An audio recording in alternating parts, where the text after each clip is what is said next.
Hello' students সকলোলৈ স্বাগতম জনালোঁ মোৰ ইউটিউব চেনেললৈ। আজি আমি অনুশীলনী R2ৰ পৰা সলভ কৰিম। R2 প্ৰথমে কি দি আছে, 1ৰ পৰা 10লৈকে প্ৰশ্নকেইটাৰ শুদ্ধ উত্তৰটো বাছি উলিওৱা। মানে 1ৰ পৰা 10টা কুৱেশ্যন দি আছে, যাৰ এটা কুৱেশ্যনৰ 4টাকৈ আনচাৰ দিয়া আছে, তাৰ পৰা আমি শুদ্ধ উত্তৰটো বাছি ওলাব লাগে। গতিকে আমি প্ৰথমটো কুৱেশ্যনৰ পৰা সলভ কৰোঁ। প্ৰথম কুৱেশ্যনটো কি দি আছে, এখন বৰ্গাকাৰৰ খেতি পথাৰৰ কালি 10,000 বৰ্গ মিটাৰ হ'লে পথাৰখনৰ পৰিসীমা কি? মানে এখন বৰ্গাকাৰৰ খেতি পথাৰ দিয়া আছে, যাৰ কালি হৈছে 10,000 বৰ্গ মিটাৰ। এতিয়া আমি তাৰ পৰিসীমা ওলাব লাগে। মানে এখন বৰ্গাকাৰৰ পথাৰ দিয়া আছে, যাৰ কালি হৈছে 10,000 বৰ্গ মিটাৰ। এতিয়া আমি ইয়াৰ পৰিসীমা ওলাব লাগে। প্ৰথম আমি এতিয়া বৰ্গৰ কালি আৰু পৰিসীমাৰ সূত্ৰটো জানিব লাগিব, তেতিয়াহে আমি পৰিসীমা ওলাব পাৰি। তেনেহ'লে বৰ্গৰ কালিৰ সূত্ৰ হৈছে বাহু স্কুৱেৰ আৰু বৰ্গৰ পৰিসীমা হৈছে 4 ইনটু বাহু। আমাক ওলাব দিছে পৰিসীমা। এতিয়া পৰিসীমা ওলাবলৈ হ'লে আমাৰ বাহুৰ প্ৰয়োজন হ'ব, কিন্তু আমাৰ বাহুৰ মান দিয়া নাই। গতিকে আমি বৰ্গৰ কালিৰ পৰা প্ৰথমে বাহুৰ মানটো ওলাই লওঁ। গতিকে কি দিয়া আছে, খেতিপথাৰৰ কালি হৈছে 10,000 বৰ্গ মিটাৰ। সেইটো আমি লিখি লওঁ। এতেকে খেতিপথাৰৰ কালি হৈছে 10,000 বৰ্গ মিটাৰ স্কুৱেৰ। এতিয়া আমি কালিৰ সূত্ৰ জানো। কালিৰ সূত্ৰ মানে বাহু স্কুৱেৰ। বাহু স্কুৱেৰ আৰু ইয়াত আছে। এতিয়া আমি জানো যে ইটো সাইডৰ পৰা যদি আমি স্কুৱেৰ উঠাই দিওঁ, তেন্তে সিটো সাইডত গৈ ৰুট হৈ যাব। মানে যদি আমি ইয়াত লিখি দিওঁ বাহু, আমাৰতো এটা বাহুৰ মান লাগে বাহু, তেন্তে তাত গৈ ৰুট হৈ যাব। স্কুৱেৰটো উঠিয়াতে ৰুট হৈ যাব 10,000। এতিয়া আমি এই ৰুটটোৰ বৰ্গমূল ল'ম। বৰ্গমূল কিমান হ'ব? এই 1000টো আছে, 10,000টো আমি এনেকৈ লিখিব পাৰিম, 100 ইনটু 100। মানে আমি 1 2 ৰাখিছোঁ, দুটা শূন্য বগাই দিছোঁ। এতিয়া চোৱা 100 দুটা আছে, গতিকে তাৰ বৰ্গমূল হ'ব 100। মানে এতিয়া আমি এটা বাহুৰ মান পাই গ'লোঁ। এটা বাহুৰ মান কিমান হৈছে? 100 মিটাৰ স্কুৱেৰ। মানে আমি এটা বাহুৰ মানটো পাই গ'লোঁ। এতিয়া আমি ইজিলি পৰিসীমা ওলাব পাৰিম। এতেকে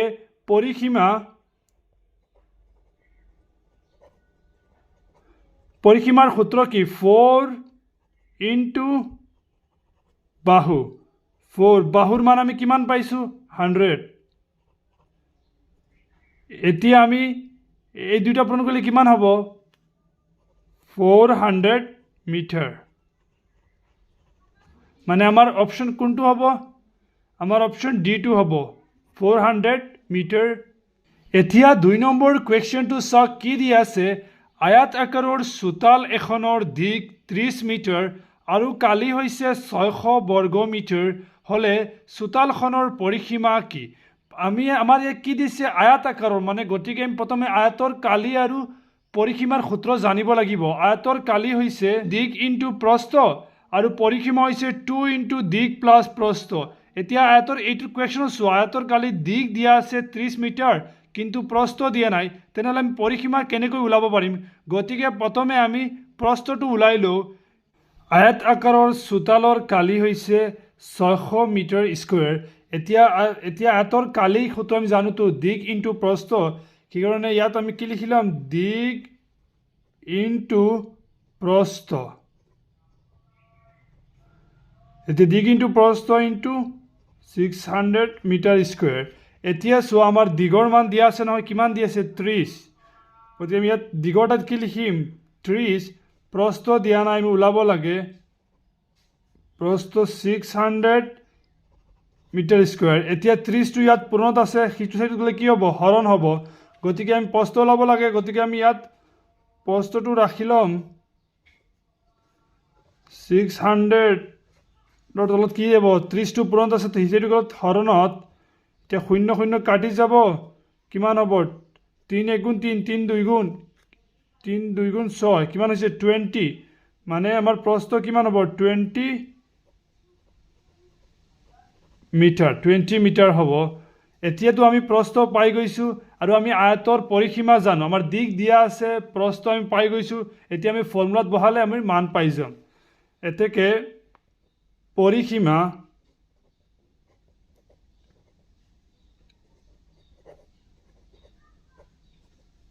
কি হ'ব? পৰিমাণ সূত্ৰ আছিল 2 ইনটু দিক প্লাছ প্ৰস্থ 2 ইনটু দিক প্লাছ প্ৰস্থ 2 দিক কিমান দিক আমাৰ আগত দিয়া আছে কিমান 30 প্লাছ প্ৰস্থ কিমান দিয়া আছে প্ৰস্থটো আমি ওলাইছোঁ কিমান দিয়া আছে 20 এইটো কিমান হ'ব 30 আৰু 20 যোগ কৰিলে কিমান হ'ব এইটো 50 হ'ব আৰু এতিয়া এই দুটা পূৰণ কৰিলে কিমান হ'ব 100 মানে আমাৰ কোনটো হ'ব 100 মিটাৰ এতিয়া এইটো কি হ'ব এতিয়া 100 মিটাৰ এইটো কোনটো অপশ্যন হ'ব এইটো অপশ্যন C2 হ'ব এতিয়া 3 নম্বৰ কুৱেশ্যনটো চোৱা 9 সেন্টিমিটাৰ বাহু বিশিষ্ট বৰ্গৰ কালিৰ এটা আয়তৰ প্ৰস্থ 3 সেন্টিমিটাৰ হ'লে আয়তটোৰ পৰিসীমা কি ওলাব লাগে মানে 9 সেন্টিমিটাৰ বাহু বিশিষ্টৰ এটা মানে বৰ্গৰ কালি যিটো হ'ব নহয় এইটো এটা আয়ত আছে যাৰ প্ৰস্থ 3 সেন্টিমিটাৰ সেইটোৰ লগত মানে কালি সেম হ'ব মানে মই লিখি বুজাই আছোঁ 9 সেন্টিমিটাৰ বাহু বিশিষ্ট বৰ্গ মানে এই বৰ্গটোৰ বাহুবিলাক হৈছে 9 সেন্টিমিটাৰ বাহু বিশিষ্ট বৰ্গৰ ইয়াৰ যিটো কালি আছে নহয় এইটো 30 সেন্টিমিটাৰ প্ৰস্থ 3 সেন্টিমিটাৰ প্ৰস্থ থকা এটা আয়তৰ লগত সমান কৈছে মানে ইটোৰ কালি আৰু ইটোৰ কালি দুয়োটা সমান এতিয়া আমাক ওলাব দিছে এইটোৰ পৰিসীমা ওলাব দিছে এতিয়া আমি আয়তৰ পৰিসীমাৰ সূত্ৰ জানো আয়তৰ পৰিসীমাৰ সূত্ৰ হৈছে 2 ইনটু দিক প্লাছ প্ৰস্থ কিন্তু কুৱেশ্যনত আমাৰ কি দিয়া আছে অকল প্ৰস্থ দিয়া আছে গতিকে আমাৰ দিকটো নাই দিকটো ওলাব লাগিব এতিয়া আমি লিখিছোঁ প্ৰশ্ন মতে আয়তৰ কালি সমান বৰ্গৰ কালি এইটো ক'ৰ পৰা আহিছে মানে আমাক কৈছে নহয় আয়ত আৰু বৰ্গৰ দুয়োটাৰ কালি সমান গতিকে আমি আয়তৰ কালি সমান বৰ্গৰ কালি লিখিছোঁ আয়তৰ কালিৰ সূত্ৰ হৈছে কি দিক ইনটু দিক আয়তৰ কালিৰ সূত্ৰ হৈছে দিক ইনটু প্ৰস্থ আৰু বৰ্গৰ কালি হৈছে বাহু ইনটু বাহু বৰ্গৰ কালি হৈছে বাহু ইনটু বাহু এতিয়া আমাৰ দিগৰ মান দিয়া আছে নেকি দিগৰ মান নাই আমি দিগৰ মান ওলাব লাগে গতিকে দিকটো ৰাখিম প্ৰস্থৰ মানটো দিয়া আছে প্ৰস্থৰ মান কিমান দিয়া আছে 3 সেন্টিমিটাৰ এতিয়া বাহু আমাৰ বাহুটো মান দিয়া আছে নহয় 9 সেন্টিমিটাৰ গতিকে আমি কি লিখিম 9 ইনটু 9 এতিয়া চোৱা দিগৰ মান ওলাব লাগে আমি দিগ লিখিম আৰু এই 3টো ইয়াত কিয়ত আছে পূৰণত আছে গতিকে তলত সমাসীনৰ সিফালে গ'লে কি হ'ব হৰণ হ'ব 9 ইনটু 9 তলত আহি যাব 3 এতিয়া এইটো আমি কাটিবতো পাৰিম 3 1 গুণ 3 3 3 গুণ 9 এতিয়া ওপৰত কি থাকিল 3 আৰু 9 এতিয়া পূৰণ কৰিলে কিমান হ'ব 3 9 গুণ 27 মানে আমি দিকটো পাই গ'লোঁ কিমান 27 সেন্টিমিটাৰ এতিয়া আমিতো আয়তৰ পৰিসীমা ইজিলি ওলাব পাৰিম এতেকে আয়তৰ পৰিসীমা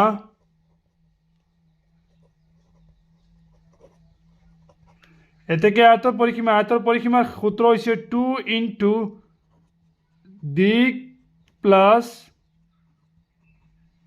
প্ৰস্থ এতিয়া দিকটো আমি ওলাইছোঁ দিক কি হৈছে দিক হৈছে 27 প্লাছ প্ৰস্থটো দিয়া আছে প্ৰস্থ কি আছিল 3 এতিয়া 27 লগত 3 যোগ কৰিলে কিমান হ'ব 30 হ'ব এতিয়া আমি 30 লগত 2 পূৰণ কৰিলে কিমান হ'ব 60 সেন্টিমিটাৰ এতিয়া আয়তটোৰ পৰিসীমা পাই গ'লোঁ 60 সেন্টিমিটাৰ মানে ইয়াৰ ভিতৰত কোনটো শুদ্ধ হ'ব আমাৰ এই বিটো হ'ব শুদ্ধ এতিয়া 4 নম্বৰ কুৱেশ্যনটো চাওক এখন টেবুলৰ ওপৰত থকা ত্ৰিভুজ আকৃতিৰ এখন আইনাৰ ডাঠি আৰু অনুৰূপ উচ্চতাৰ জোখ ক্ৰমে 120 সেন্টিমিটাৰ আৰু 20 সেন্টিমিটাৰ হ'লে ত্ৰিভুজটোৰ কালিৰ জোখ হ'ব মানে কোনটো হ'ব ওলাব লাগে ইয়াত দাঁতি মানে ভূমি বুজায় আৰু উচ্চতাটো দিয়া আছে গতিকে আমি প্ৰথমে জানিব লাগিব ত্ৰিভুজৰ কালিৰ সূত্ৰ কি তাৰপিছত এইটো ওলাব পাৰিম ত্ৰিভুজৰ কালিৰ সূত্ৰ হৈছে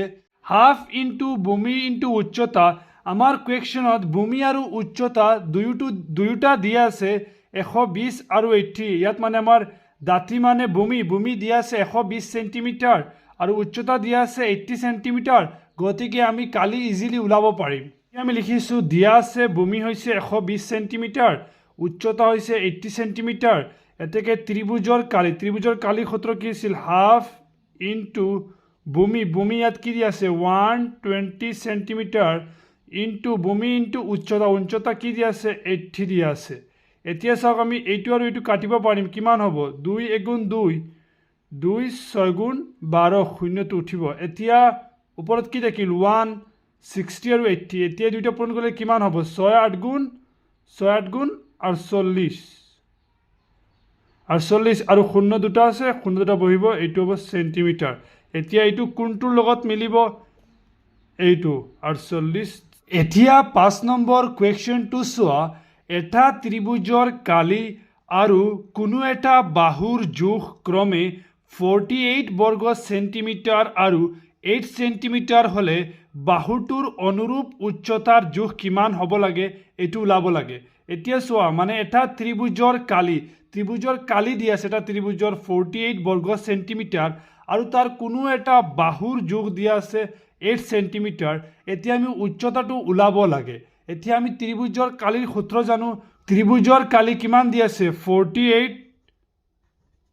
সেন্টিমিটাৰ এতিয়া আমি ত্ৰিভুজৰ কালিৰ সূত্ৰ কি আমি জানো ত্ৰিভুজৰ কালিৰ সূত্ৰ হৈছে হাফ ইনটু ভূমি ইনটু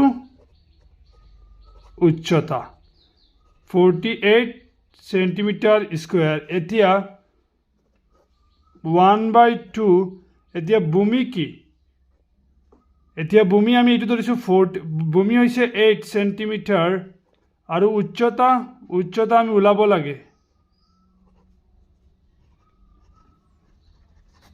48 সেন্টিমিটাৰ এতিয়া চোৱা এইটো আৰু এইটো আমি কাটিব পাৰিম 2 গুণ 2 4 গুণ এতিয়া এই 4টো কি ইয়াৰ লগত পূৰণ আছে নহয় গতিকে সমান চিহ্নৰ সিফালে গ'লে হৰণত যাবগৈ এতিয়া উচ্চতা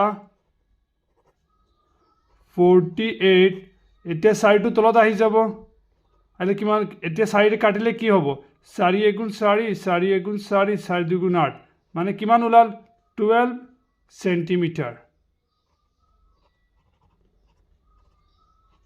12 সেন্টিমিটার এতিয়া এইটো কোনটো হ'ব এইটো বি নম্বৰটো হ'ব 12 সেন্টিমিটাৰ এতিয়া 6 নম্বৰ কুৱেশ্যনটো চাওক এটা ত্ৰিভুজৰ কালি আৰু কোনো ভূমিৰ অনুৰূপ উচ্চতাৰ জোখ যথাক্ৰমে 1256 বৰ্গ মিলিমিটাৰ আৰু 31.4 মিলিমিটাৰ হলে সেই ভূমিৰ জোখ কিমান মানে আমাৰ ইয়াত ত্ৰিভুজৰ কালিৰ জোখটো দিয়া আছে লগতে উচ্চতাৰো জোখ দিয়া আছে আমি ভূমিৰ জোখটো ওলাব লাগে গতিকে আমি জানো যে ত্ৰিভুজৰ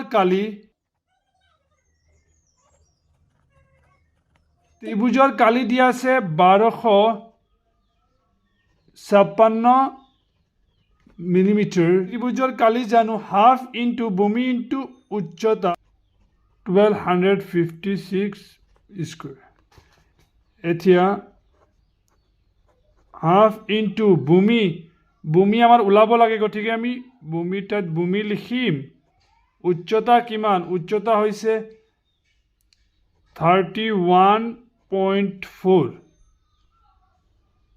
আৰু কালি আছে 46 মিটাৰ এতিয়া চোৱা এতিয়া এই দুইটো ইয়াত কিয়ত আছে হৰণত আছে তাত গ'লে পূৰণত যাবগৈ আৰু এইটো আছে পূৰণত তাত গ'লে হৰণত যাবগৈ এতিয়া আমি কি লিখিম ভূমি ইকুৱেল 256 এতিয়া এই টুটো কিয়ত আছে পূৰ্ণ হৰণত ইয়াত গৈ কি হৈছে পূৰণ আৰু এইটো আছে পূৰণত ইয়াত গৈ হ'ব হৰণ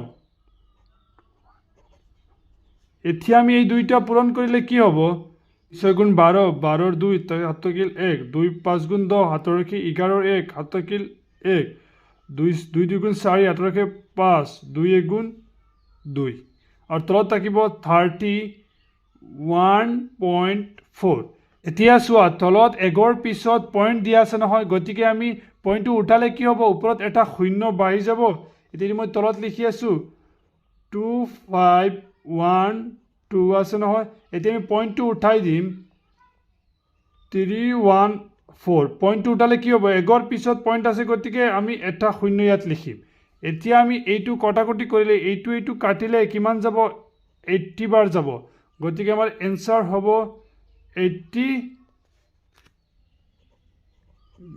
মিলিমিটাৰ। এতিয়া এইটো আমাৰ কোনটোৰ লগত মিলিছে? অপশ্যন এৰ লগত মিলিছে। এতিয়া আমি 7 নম্বৰ কুৱেশ্যনটো ছল্ভ কৰাৰ আগতে বৃত্তৰ বিষয়ে অলপ জৰুৰী বস্তুকেইটা জানি লওঁ। ধৰি লোৱা এইটো হৈছে এটা বৃত্ত, এইটোক আমি কওঁ কেন্দ্ৰ। ধৰি লোৱা কেন্দ্ৰক আমি অ বুলি ধৰিছোঁ। ইয়াৰ পৰা আমি যদি ইয়ালৈ টানি দিওঁ তে এইটোক কোৱা হয় ব্যাসাৰ্ধ। মানে এইটো হৈছে ব্যাসাৰ্ধ। এইটোক ধৰি লোৱা আমি এ দি দিছোঁ আৰু এইটোৰ পৰা আমি ইয়ালৈ যদি গোটেইটো টানি দিওঁ তে এইটোক ধৰি লোৱা আমি দি দিছোঁ বি। এতিয়া এই বি এ আৰু বি গোটেইটো হৈ যাব ব্যাস। মানে এই চুটি যিটো আছে নহয় এইটোক কোৱা হয় ব্যাসাৰ্ধ আৰু ইয়াৰ পৰা এই গোটেইটো যদি আমি টানি দিওঁ তেন্তে হৈ যাব ব্যাস। এতিয়া এই বৃত্তটো চোৱা, এই বৃত্তটোত ব্যাস কি হ'ব? ব্যাস মানে গোটেইটো বুজা নহয়, গতিকে ব্যাস হ'ব এ বি হ'ব। আৰু ব্যাসক আমি ডি দি বুজোৱা হয়, ডি মানে ডায়মিটাৰ। আৰু ব্যাসাৰ্ধ মানে কি? আমি কি কৈছোঁ কেন্দ্ৰৰ পৰা যিটো টানি দিওঁ এইটো কি হয় ব্যাসাৰ্ধ। এতিয়া আমি কেন্দ্ৰৰ পৰা ইফালে আহিছোঁ আৰু ইফালে আহিছোঁ, গতিকে দুয়োটাও কি হ'ব ব্যাসাৰ্ধ। মানে অ বি আৰু অ এ দুয়োটাও কি হ'ব আমাৰ ব্যাসাৰ্ধ হ'ব। এতিয়া বৃত্তৰ কিছুমান ইম্পৰ্টেণ্ট ফৰ্মুলা দিয়া আছে, এইবিলাক আমি চাই লওঁ কিয়নো এইবিলাক আগতে আমাৰ প্ৰয়োজন হ'ব প্ৰশ্নবিলাক সমাধান কৰোঁতে। ব্যাসৰ ফৰ্মুলা কি? ব্যাসৰ ফৰ্মুলা হৈছে 2r, মানে দুটা ব্যাসাৰ্ধক আমি পূৰণ কৰিলে আমি ব্যাস পাম। ব্যাসাৰ্ধ মানে কি? আমাৰ ব্যাসক যদি আমি 2ৰে ভাগ কৰি দিওঁ তেনেহ'লে আমি ব্যাসাৰ্ধ পাম। আৰু বৃত্তৰ পৰিধিৰ সূত্ৰ হৈছে 2πr। ইয়াত পাইৰ মান আমি 22/7 ল'ব পাৰোঁ, বা ইয়াক যদি হৰণ কৰোঁ তেন্তে তাৰ মান হয় 3.14 ল'ব পাৰিম। আৰু বৃত্তৰ কালি হৈছে পাই আৰ স্কোৱাৰ। পাই মানে 22/7 আৰু আৰ স্কোৱাৰ মানে হৈছে ব্যাসাৰ্ধ। আমি ব্যাসাৰ্ধক দুবাৰ পূৰণ কৰিম, গতিকে বৃত্তৰ কালিৰ সূত্ৰ হৈছে পাই আৰ স্কোৱাৰ। ইমানখিনিতো বুজিছা? আমি কুৱেশ্যন ছল্ভ কৰোঁ আৰু ভালদৰে বুজি পাবা। এতিয়া 7 নম্বৰ কুৱেশ্যনটো চাওক। 10 চেণ্টিমিটাৰ ব্যাসযুক্ত বৃত্তৰ পৰিধিৰ জোখ, মানে আমি বৃত্তৰ পৰিধি ওলাব লাগে। আমি অলপ আগতে জানিছোঁ যে বৃত্তৰ পৰিধিৰ সূত্ৰ কি? বৃত্তৰ পৰিধিৰ সূত্ৰ হৈছে 2πr। এতিয়া পাইৰ মানটো আমাৰ কুৱেশ্যনত দিয়া আছে 3.14। এতিয়া আমাৰ আৰৰ মান লাগিব। কুৱেশ্যনত কি কৈছে? 10 চেণ্টিমিটাৰ ব্যাসযুক্ত, মানে আমাৰ ব্যাসৰ মান দিয়া আছে। এতিয়া আমি ব্যাসৰ পৰাতো ব্যাসাৰ্ধ ওলাব পাৰিম। এতিয়া ব্যাসাৰ্ধৰ সূত্ৰটো কি আছিল? ব্যাসাৰ্ধৰ সূত্ৰ আছিল d/2। মানে আমি এই ব্যাসটোক আমি 2ৰে ভাগ কৰিলে ব্যাসাৰ্ধ পাম। এতিয়া ব্যাস মানে ডি। এতিয়া ব্যাস কিমান আছে? 10 চেণ্টিমিটাৰ/2। এতিয়া ভাগ কৰিলে কিমান হ'ব? 5 চেণ্টিমিটাৰ। মানে আমি আৰ পাই গৈছোঁ। এতিয়া আমি বৃত্তৰ পৰিধিটো ইজিলি ওলাব পাৰিম। এতেকে বৃত্তৰ পৰিধিৰ সূত্ৰ কি? 2πr। এতিয়া 2πৰ মান দিয়া আছে, কি বহাব দিছে আমাক? 3.14 আৰু আৰৰ মান আমি পাইছোঁ 5। এতিয়া চাওক পূৰণটো আমি কেনেকৈ কৰিম? 2ৰ লগত 5 পূৰণ কৰিলে কিমান হ'ব? 10 হ'ব ইনটু 3.14। এতিয়া এই দশমিকটো অলপ সময়ৰ কাৰণে পাহৰি যোৱা। এতিয়া আমি এই 10ৰে পূৰণ কৰিলে কিমান হ'ব? এইটো মানে এটা শূন্য বাঢ়িব 3140। এতিয়া আমাৰ কেইঘৰ পিছত দশমিক আছিল? 2ঘৰ পিছত আমি দিওঁ 2ঘৰ পিছত দশমিক দিলে এইটো কি হ'ব? এইটো হ'ব 2ঘৰ পিছত দশমিক দিছোঁ, গতিকে 3.14। এতিয়া চোৱা এইটো আমাৰ কোনটো অপশ্যনৰ লগত মিলি আছে? এইটো আমাৰ 3.1, এইটো আমাৰ চি অপশ্যনৰ লগত মিলি আছে। এতিয়া 8 নম্বৰ কুৱেশ্যনটো চাওক। বৃত্তাকাৰৰ চোতাল এখনৰ পৰিধিৰ জোখ 176 মিটাৰ হ'লে চোতালখনৰ কালি কি? মানে আমাৰ এই বৃত্তৰ কালি ওলাব লাগে। আৰু বৃত্তৰ কালিৰ সূত্ৰ কি? আমি জানো পাই আৰ স্কোৱাৰ। মানে ইয়াত আমাৰ আৰৰ প্ৰয়োজন, মানে ব্যাসাৰ্ধৰ প্ৰয়োজন হ'ব।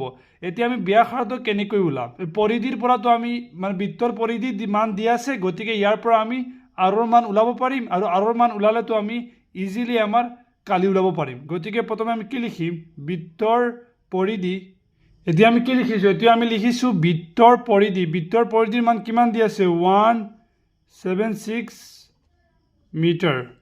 এতিয়া ইয়াৰ পৰা বৃত্তৰ পৰিধিৰ সূত্ৰ আমি কি জানো? বৃত্তৰ পৰিধিৰ সূত্ৰ হৈছে 2 পাই r 176 মিটাৰ।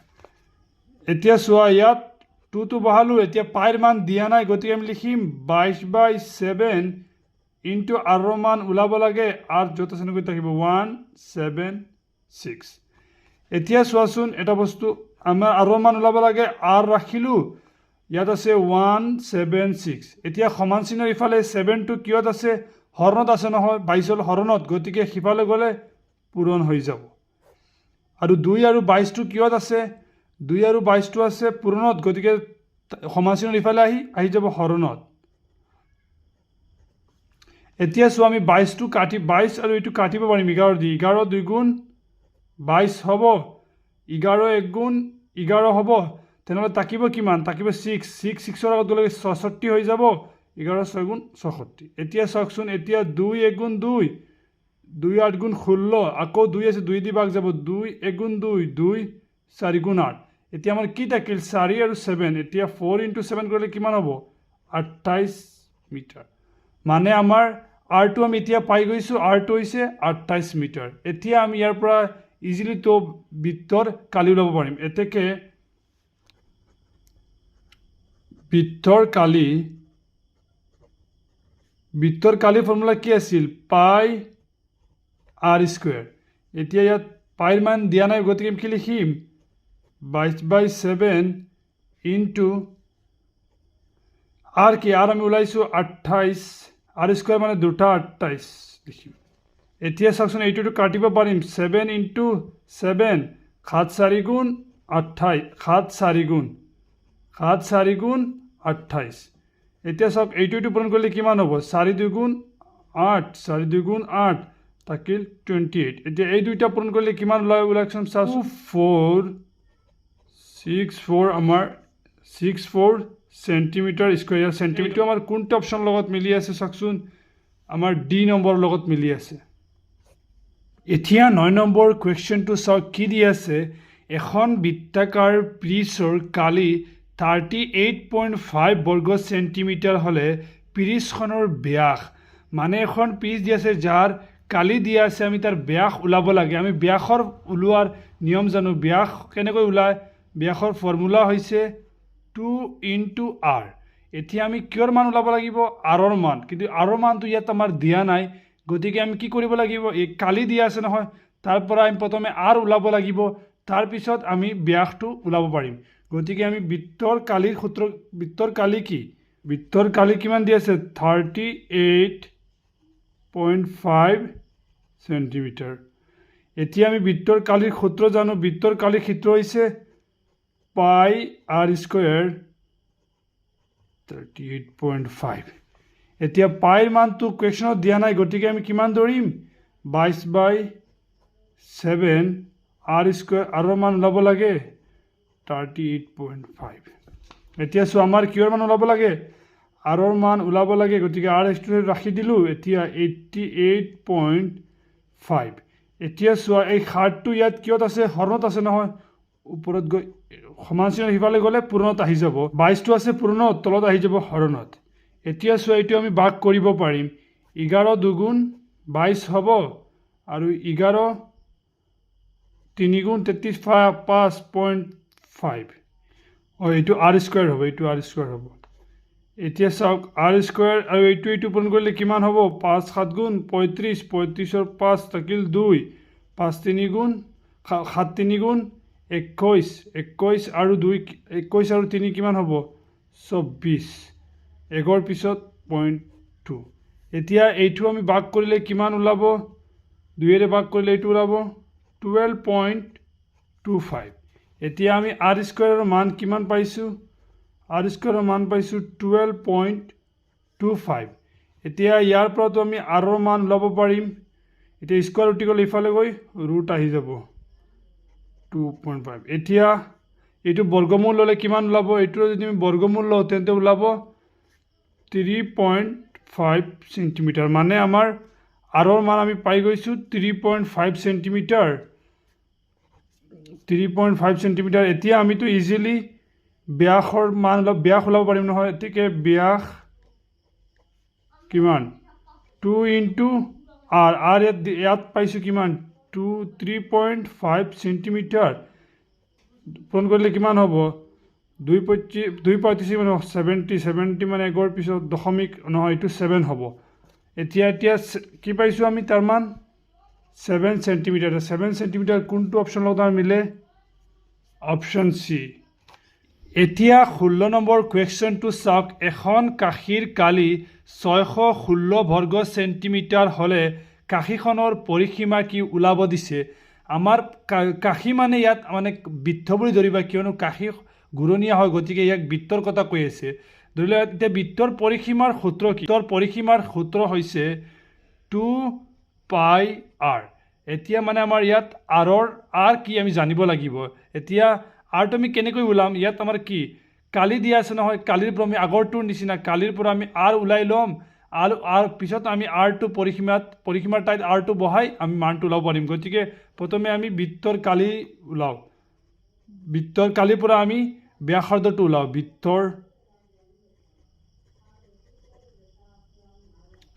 বৃত্তৰ কালি হৈছে 616 এতিয়া বৃত্তৰ কালিৰ ফৰ্মুলা কি আছিল পাই r স্কয়াৰ 616 এতিয়া পাইৰ মান দিয়া নাই মানে তুমি কি লিখিম 22/7 আৰু r স্কয়াৰ 616 এতিয়া আমি r স্কয়াৰৰ মান ৰাখিম ইফালে কি আছে 616 এতিয়া 7টো ইয়াত হৰণত আছে গলি ওপৰত গৈ পূৰণত যাবগৈ আৰু 22টো পূৰণত আছে তলত আহি যাব হৰণত এতিয়া চাওক এইটো আমি কাটিব পাৰিম 11 2 গুণ 22 11 5 গুণ 55 6 11 6 গুণ এতিয়া চাওক এইটো আমি আকৌ কাটিব পাৰিম 2 1 গুণ 2 2 2 গুণ 4 আৰু 16 2 8 গুণ 16 এতিয়া আমাৰ কি থাকিল r স্কয়াৰ ওপৰত 28 ইনটু 7 থাকিল এতিয়া এটো ইমপ্লাইজ হ'ব r স্কয়াৰ 28 ইনটু 7 পূৰণ কৰিলে আমাৰ কিমান হ'ব 196 হ'ব এটাকে আমাৰ কিহৰ মান লাগে r ৰ মান লাগে গতিকে আমি r ৰাখিম আৰু এটো স্কয়াৰ উঠালে ইয়াত বৰ্গমূল এতিয়া আমি 196 ৰ বৰ্গমূল ওলাব লাগিব 196 ৰ বৰ্গমূল হ'ব 14 এতিয়া আমি r ৰ মান পাই গলো 14 সেন্টিমিটাৰ এতিয়া আমি ইজিলি আমাৰ বৃত্তৰ পৰিধি ওলাব পাৰিম এতেকে এতিয়া আমি লিখো এতেকে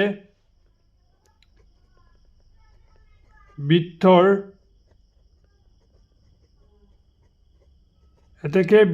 পৰিধি কি পৰিধি হৈছে 2πr এতিয়া 2πৰ মান আমি জানো 22/7 r ৰ মান আমি ওলাইছো 14 এতিয়া আমি এইটো কাটিব পাৰিম 7 গুণ 7 7 2 গুণ 14 এতিয়া এইটো পূৰণ কৰিলে কিমান হ'ব 44 হ'ব 2 2 গুণ 4 2 গুণ 4 44 আৰু 2 এতিয়া 44 আৰু 2 পূৰণ কৰিলে কিমান হ'ব 88 সেন্টিমিটাৰ এতিয়া এইটো কোনটো অপশ্যন লগত মিলি আছে 88 সৰি এক সেকেন্ড আমাৰ লিখাত ভুল হৈছে এইটো 88 সেন্টিমিটাৰ হ'ব আৰু এইটো 8 নহয় এইটো 90 সেন্টিমিটাৰ হ'ব এতিয়া আমাৰ অপশ্যন চিৰ লগত মিলিব